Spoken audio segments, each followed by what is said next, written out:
a drama in 5 acts. But this I say, brethren, the time is short. It remains, that both they that have wives be as though they had none, and they that weep as though they wept not, and they that rejoice as though they rejoice not, and they that buy as though they possess not, and they that use this world as not abusing it, for the fashion of this world passes away.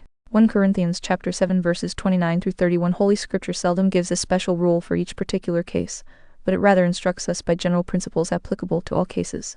To meet every distinct moral emergency which could possibly arise, and solve every separate problem of action would require rather a library than a volume. To men who are taught of the Spirit of God, general principles are far more valuable than special precepts, and I am half persuaded that it is so with all persons. For it is less difficult to apply a general principle to a peculiar case than it is to find out exactly what the particular case may be, and what special rule is applicable to it. In writing to the church at Corinth, the apostle had to answer several questions with regard to marriage. Whether, for instance, it was not better in those persecuting times, when men often had to flee suddenly from their houses, that they should remain unmarried. Whether, again, supposing a person became a Christian after marriage, it was lawful for him to separate from the person with whom he was unequally yoked. And several other questions as to fitting action in certain extraordinary positions. To these the apostle answers with an I suppose, or again, howbeit, for this speak I, not the Lord, as if he felt himself quite out of his element in attempting to meet every case.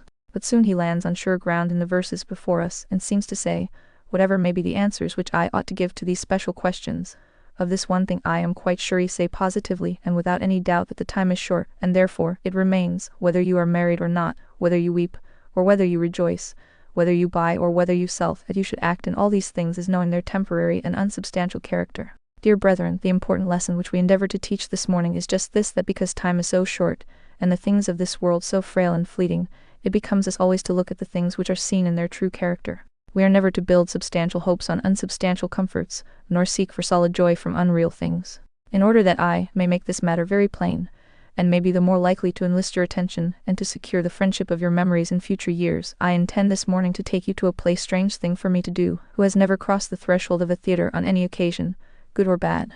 Yet this morning I shall seat you in front of the stage, and I shall put the worldlings side by side with you while the 5 acts are performed. I shall next invite you to attend in the character of a Christian, to look through the whole and discern its emptiness. Then, in the 3rd place, I shall point you to the curtain which is quite sure to drop upon the scene.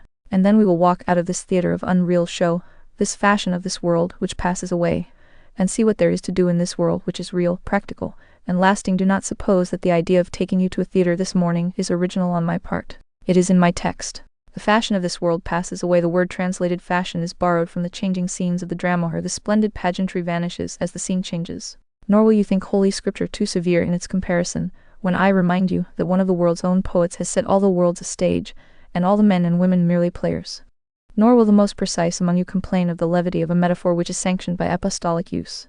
But I trust you will all cheerfully listen, while in simple words I tell the story which the bard of the sanctuary has sung in flowing verse. This life's a dream, an empty show, but the bright world to which I go has joys substantial and sincere. When shall I wake and find me there? We will witness the fashion of this world as it passes before us, listening to the worldlings comment. The 1st act introduces those that have wives. It opens with a wedding. The bride and bridegroom advance to the altar in bridal attire. The bells are ringing.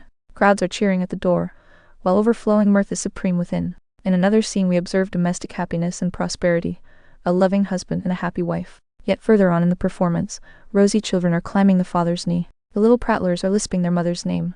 Now, says our companion as he gazes with rapture, this is real and enduring. I know it is. This will satisfy me. I crave for nothing more than this. Home is a word as sweet as heaven, and a healthy happy race of children is as fine a possession as even angels can desire. On this rock will I build all my hope. Secure me this portion, and I cheerfully renounce the dreamy joys of religion.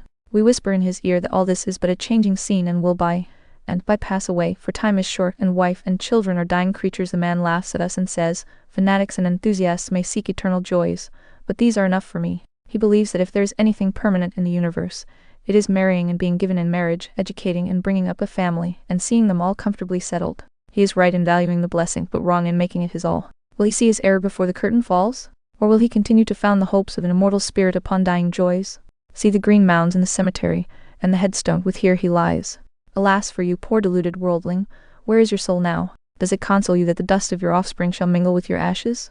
Where have you now a home? What family have you now to care for? The 1st act is over. Take a breath and say, this also is vanity. The tenor of the drama changes, alas, how soon. Household joys are linked with household sorrows. They that weep are now before us in the 2nd act. The cloudy and dark days have come. There are parents wringing their hands. A beloved child has died, and they are following its corpse to the tomb. Soon the merchant has suffered a tremendous loss. He puts his hand to his aching head and mourns, for he knows not what will be the end of his troubles. The wife is smitten by the hand of death. She lies on her bed, blanched with sickness and weak with pain. There is a weeping husband at her side, and then there is another funeral, and in the dim distance I see the black horses again and again. The woes of men are frequent, and sorrow's visits are not, like those of angels, few and far between. Our man of the world, who is much moved at this second act, foreseeing his own sorrows in it, weeps until he fairly sobs out his feelings, clutches us with earnestness and cries, "Surely this is awfully real. You cannot call this a fleeting sorrow or a light affliction. I will wring my hands forever. The delight of my eyes has been taken from me. I have lost all my joys now. My beloved in whom I trusted has withered like a leaf in autumn before my face. Now shall I despair. I shall never look up again. I have lost my fortune," says the afflicted merchant, "and distress overwhelms me. This world is indeed a wilderness to me. All its flowers are withered. I would not give a snap of my finger to live now, for everything worth living for is gone." Sympathizing deeply with our friend, we nevertheless venture to tell him that these trials to the Christian, because they are so short and produce such lasting good, are not killing sorrows. "Ah," says he, "you men of faith may talk in that way, but I cannot. I tell you these are real things. Like an English sailor, who, seeing a play, sprung upon the stage to help a lady in distress, believing that the whole was real, so do such men weep and sigh, as if they were to mourn forever, because some earthly good has been removed. Oh, that they knew that the depths of sorrow were never yet explored by a mortal mourner. Oh, that they would escape from those lower deeps where immortal spirits weep and wail amidst an emphasis of misery. The sorrows of time are trifles indeed when compared with the pains of everlasting punishment, and on the other hand we reckon that they are a mere pin's prick to the man of faith. Happy is the man whose eyes are open to see the heirs of heaven sorrow not as those who are without hope. A real joy of heavenly origin is ever with believers, and it is but the shadow of sorrow which falls upon them. Then let the curtain drop, let us enter into an eternal state, and what and where are these temporary griefs? But the third act comes on and presents us with a view of those who rejoice. It may be that the first-born son has come of age, and there are great festivities. They are eating and drinking in the servants' hall, and in the master's banquet chamber. There are high notes of joy and many compliments, and the smiling sire is as glad as man can be. Or is it the daughter's wedding, and kind friends implore 1,000 blessings on her head, and the father smiles and shares the joy? Or is it a gain in business, a fortunate speculation? Or the profits of industry have come flowing in, slowly perhaps, but still surely, and the man is full of rejoicing. He has a house and home and friends and reputation and honor, and he is, in the eyes of all who know him, happy. Those who do not know him think he has no cares, that he can have no sorrows, that his life must be one perpetual feast, and that surely there can be no spot in his sun, no winter in his year, no ebb to follow his floods. Our friend by our side is smiling at this sunny picture. "There," says he, "is not that real? Why, there must be something in that. What more do you want? Only let me get the same, and I will leave you the joys of faith and heaven and immortality to yourselves. These are the things for me. Only let me laugh and make merry, and you may pray as you will. Fill high the bowl for me. Put the roast and the viands on the table, and let me eat and drink, for tomorrow I die." If we gently hint to our friend that all this passes away like a vision of the night, and that we have learned to look on it as though it were not, he laughs us to scorn and accounts us mad, when he is most mad himself. As for ourselves, so far from resting upon the softest couch that earth can give us, we spurn its vain delights. There's nothing round the spacious earth that suits my large desire. To boundless joy and solid mirth my nobler thoughts aspire, where pleasure rolls its living flood, from sin and dross refined, still springing from the throne of God, and fit to cheer the mind. But the fourth act of the drama is before us, and they that by demand our attention. The merchant is neither a mourner nor a man of mirth. In the eyes of certain Mammonites he is attending to the one thing necessary, the most substantial of all concerns. Here feast your eyes, you hard practical earth scrapers. There are his money bags. Hear how they thump on the table. There are the rolls of bonds, the banker's books, the title deeds of estates, mortgages, securities, and the solid investment in his country's own consul. He has made a good thing of life, and still he adheres to business as he should do, and like a painstaking man, he is accumulating still, and piling up his heap, meanwhile adding field to field and estate to estate, till soon he will possess a whole county. He has just now been buying a large and very fine house, where he intends to spend the remainder of his days, for he is about to retire from business. The lawyer is busy making out the transfer. The sum of money is waiting to be paid, and the whole thing is as good as settled. "Ah, now," says our friend, who is looking on at the play, "you are not going to tell me that this is all a shadow." It is not. There is something very solid and real here, at least, something that will perfectly satisfy me. We tell him we dare say there is something that will satisfy him, but our desires are of a larger span, and nothing but the infinite can fill them. Alas for the man who can find satisfaction in earthly things. It will be only for a time, for when he comes to lie upon his dying bed, he will find his buying and his money poor things to stuff a dying pillow. He will find that his gains and his acquisitions bring but little comfort to an aching heart, and no peace to a conscience exercised with the fear of the wrath to come. "Ah, ah," he cries and sneers sarcastically, putting us aside as only fit for Bedlam, "let me trade and make a fortune, and that is enough for me. With that I shall be well content. Alas, poor fool! The snow melts not sooner than the joy of wealth, and the smoke of the chimney is as solid as the comfort of riches. But we must not miss the fifth act. See the rich man, our friend whom lately we saw married, whom we then saw in trouble, afterwards rejoicing, and then prospering in business, has entered upon a green old age. He has retired and has now come to use the world. You will notice that in my text this is the last act of the drama. The world says he has been a wise man and has done well, for all men will praise you when you do well for yourself. Now he keeps a liberal table, a fine garden, excellent horses, and many servants. He has all the comforts, in fact, that wealth can command. As you look around his noble park, as you gaze at his avenue of fine old trees, or stay a day or two at the family mansion, and notice all its luxuries, you hear your friend saying, "Yes, there is something very real here." What do you think of this? When we hint that the grey hairs of the owner of all these riches betoken that his time is short, and that if this is all he has, he is a very poor man, for he will soon have to leave it, and that his regrets in leaving will make his death more pitiable than that of a pauper, friend replies, you are always talking in this way. I tell you this is not a play. I believe it is all real and substantial, and I am not, by any talking of yours, to be made to think that it is unsubstantial and will soon be gone. O world, you have fine actors, to cheat men so well, or else mortal man is an easy fool, taken in your net like the fishes of the sea. The whole matter is most palpably a mere show, but yet men give their souls to win it. Why, O sons of men, are you thus beside yourselves? Why do you spend money for that which is not bread, and your labor for that which satisfies not? Dear friends, I have put before your mind's eye a fair picture of that which men who live by sight, and not by faith, regard as being the chief end of man, and the real object of his being. It is to be married, to pass through the trials and joys of life with decency, to trade and grow rich, and at last to use the comforts of this world without abuse. A very comfortable and quiet picture, by no means the representation we should have to present before you of the profligate, the profane, the dissolute, or the debauched. There is nothing here but what is proper and right, and yet everything is improper and everything becomes wrong at once if these are thought to be the substantial things for which an immortal spirit is to spend its fires, and for which an undying soul is to exhaust its powers. Romans 2. Let us now take the Christian view of this drama. Life is real, life is earnest, it is real thus far to the Christian, it is real for work and activity for God. It is real in the solemn responsibility which it brings. It is real in the gratitude which we owe to God for the comforts which He is pleased to bestow.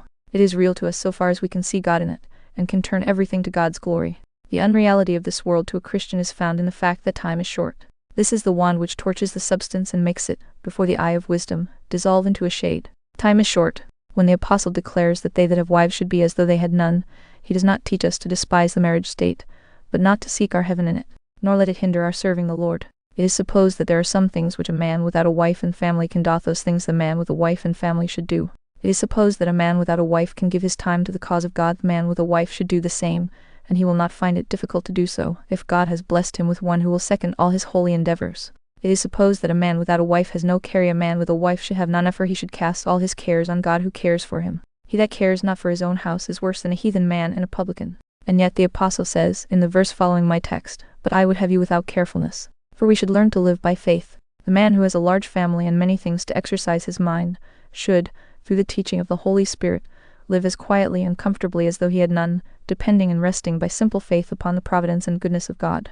Then again, it is supposed that an unmarried man will find it easier to die, for there will be none of that sorrow at leaving his beloved family. The man with a wife and family should, by faith, find it just as easy, since the promise runs, "Leave your fatherless children, and let your widows trust in me," full of the same faithful tenderness and affection which another husband would exhibit, and even excelling in love and kindness.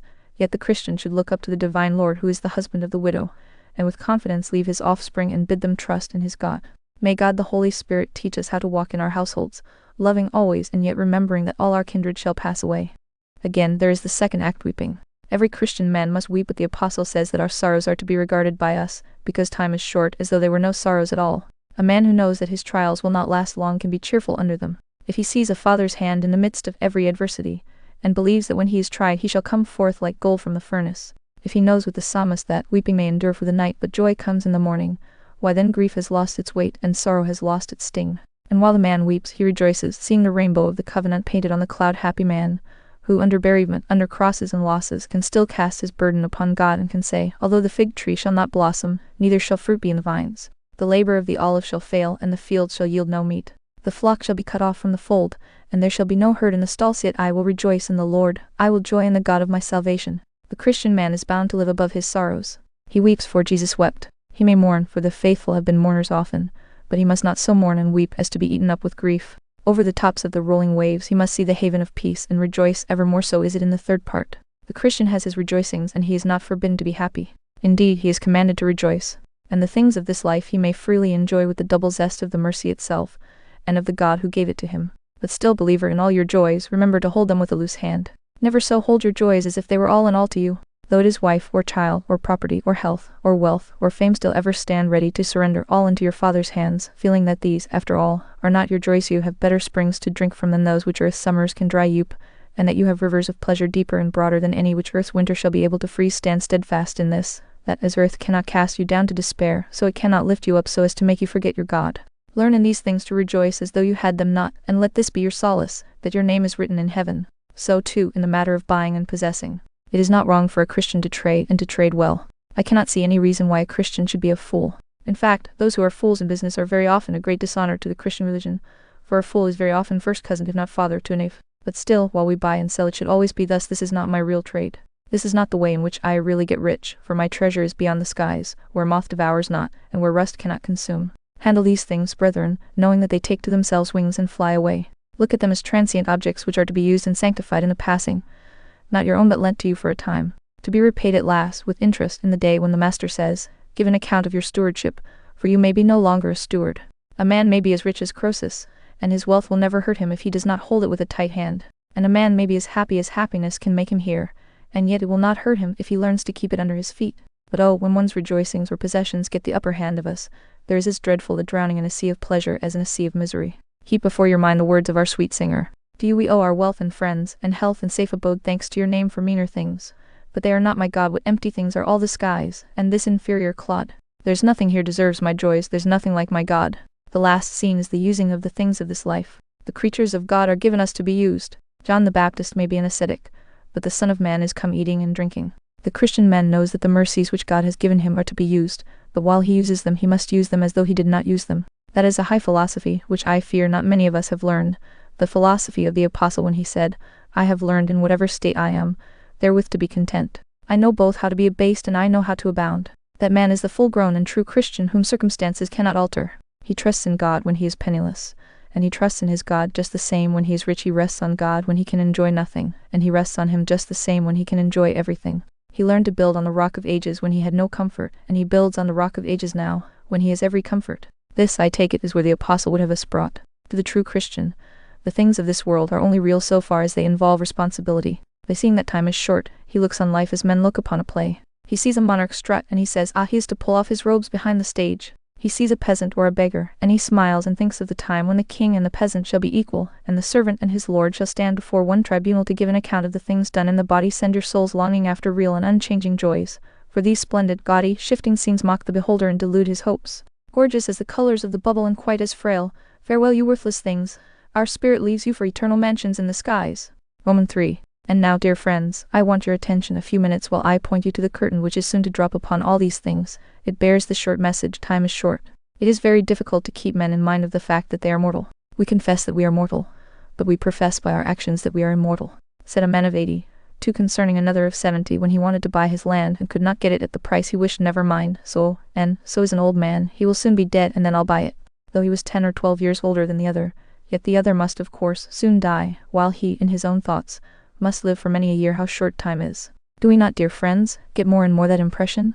I am but young compared with very many of you, yet the impression constantly grows upon my mind. Why, it seems but the day before yesterday when I plucked the first early primrose of spring, while the flowers were breaking up from under the earth, and the buds were ready to burst from the sheath. It was only as yesterday that we were walking in the fields and were remarking that the corn was just beginning to be tinged with the golden hue of harvest. Only a few Sabbaths ago I was talking to you of Ruth in the harvest fields and of the heavily laden wagon that was pressed down with sheaves.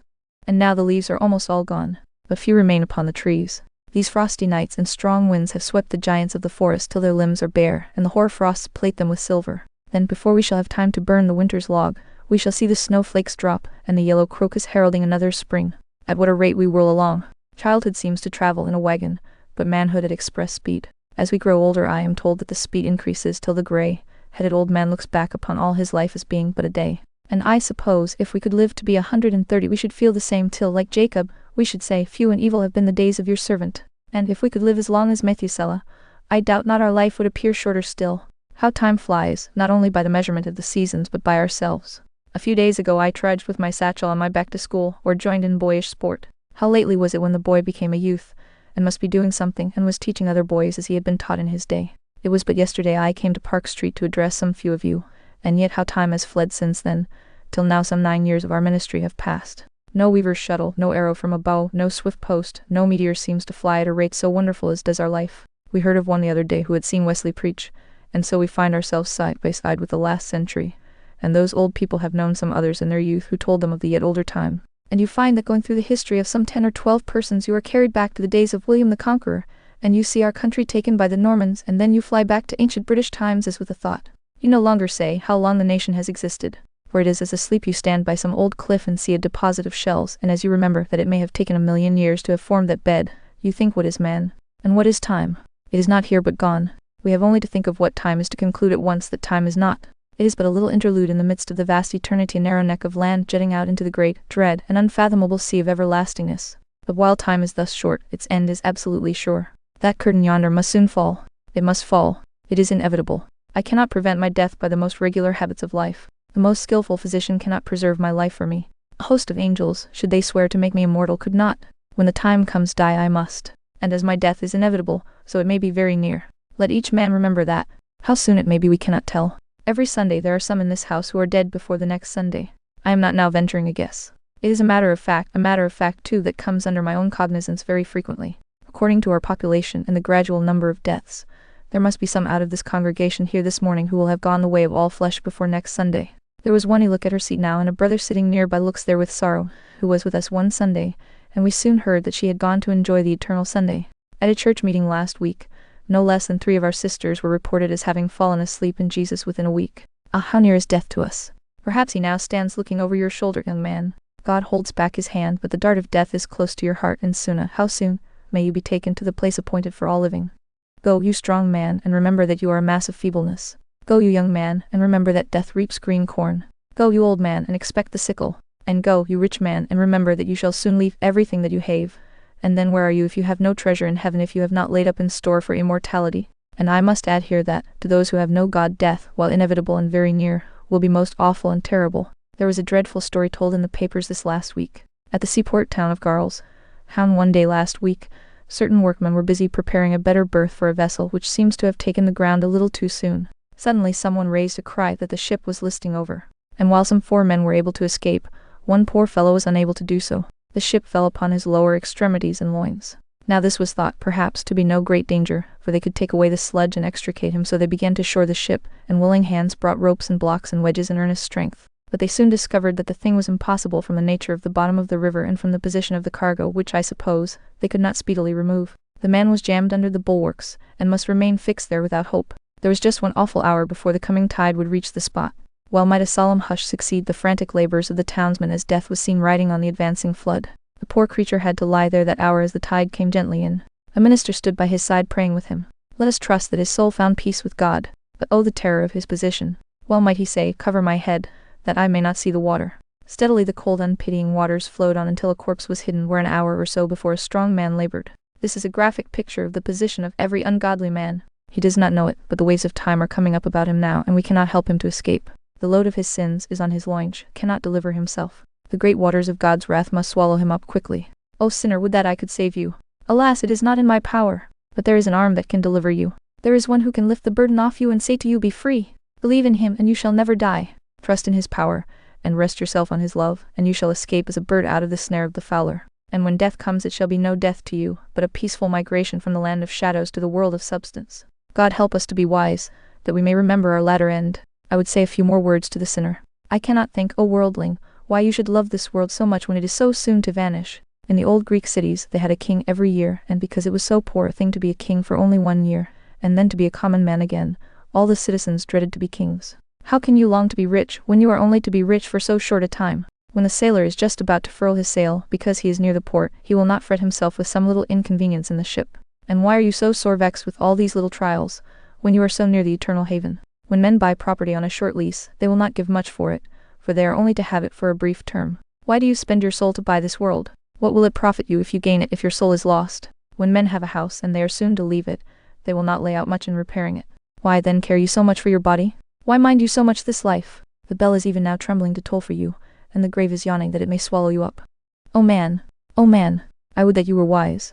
You are to live forever, forever, forever, either in flames that no abatement know, though briny tears forever flow, or else in joy beyond degree. What shall it be with you, man? If you die as you are, O sinner, remember there remains nothing for you but a fearful looking for judgment, and a fiery indignation. I pray you by the love of God, to consider your ways. Thus says the Lord unto you this day by my lips, as truly as he spoke to Hezekiah by the prophet of old, set your house in order, for you shall die and not live. How will you stand, sinner, in the day when the Lord comes to make inquisition for sin, and to avenge their iniquity upon the heads of the unpardoned? Fly, sinner! God help you by his grace to fly now to yonder open door, where Jesus waits to receive you, and to put away your sin. Whosoever believes on him is not condemned. Like Moses lifted up the serpent in the wilderness, even so the Son of Man is lifted up, that whoever believes in him should not perish, but have everlasting life. Romans 4. Come, come, you wise men, rise and leave this theater. We have seen enough of it. The fashion of this world passes away. And for you and for me happy shall it be when it shall have passed away forever. But is there nothing real? Can I do nothing real here? Is there nothing I can do that shall last forever? Yes, the soul is lasting. Then let me see to my own soul. Let me make my calling and election sure, for I shall have been of all fools the most mad, if I shall have trifled with these things and yet have neglected my soul. The Roman Emperor Claudius once invaded Great Britain, but his performance only consisted of gathering pebbles and shells from the sea coast. This shall be my triumph, this my only reward, if here in this world I live only to gather wealth. At the last I shall be as though I gathered pebbles, for these things shall be of no value to me if my soul shall perish. O Lord, by your rich grace set me upon a sure foundation, and make me right before your face. Yes, there are some real things besides my own soul. There are other men's souls. What am I doing for them? Am I teaching? Am I preaching? Or if I am not doing this, am I helping others to preach? Am I doing my best to add to the kingdom of Christ by the ingathering of immortals? Have I a sphere in the ragged school, or in tract distributing, or am I helping in some way or other to do good? For if not, my life is a play, I am doing nothing real. I am only hurrying here and there, and when it comes to the last I shall have been as a workman that has neglected his own work to play with children in the streets. Dig up your buried talents, O idlers. Work while it is called today, O you who are given to slumber. Yes, there is something real. There is Christ's church. The church that is to shine like the stars in heaven forever, the bride of the Lamb. What am I doing for her? Do I seek the good of Jerusalem? As a member of the church, do I contribute to its strength? Do I give of my substance to her efforts, and of my talents to her doings? Do I cast myself wholly into the arms of Christ and work for him? Yes, there is something real, just as is so. Am I glorifying him here on earth? When I see him and his poor people, do I feed him? When he shivers at my door in the garb of poverty, do I clothe him? When I know that he has need, do I visit him? If so, I am doing real things. If I devote my life to God, to Christ, to his church, to the souls of men, and if my own soul is saved, then I am living. But if not, I am dead while I live. Let us live while we live. Alas, how many are dying while they live, driveling while they live? Oh, the scores of pounds we spend on ourselves, the hundreds we give to our own comfort. And where is that? It is gone like smoke. That which is given to God lasts and endures. It is treasured up in God's bank. That which is given to the poor and needy is mighty, though unrighteous memento be treasured up in heaven. But I know many practical persons will say, yes, this is a very pretty speech for a young minister. But these ministers do not understand business. They cannot be expected to understand temporal matters. I would to God you understood them half so well, for our understanding in this matter we know is sound. And when you shall come to see these things in the light of eternity streaming between the curtains of your dying bed, you will understand then, that there was nothing worth living for but God and Christ and his church. And you will give your verdict then, with mind at this, that truly to live must be Christ, or else to die never can be gain. God add his blessing, and may some be led to trust in Jesus, by his grace, this morning.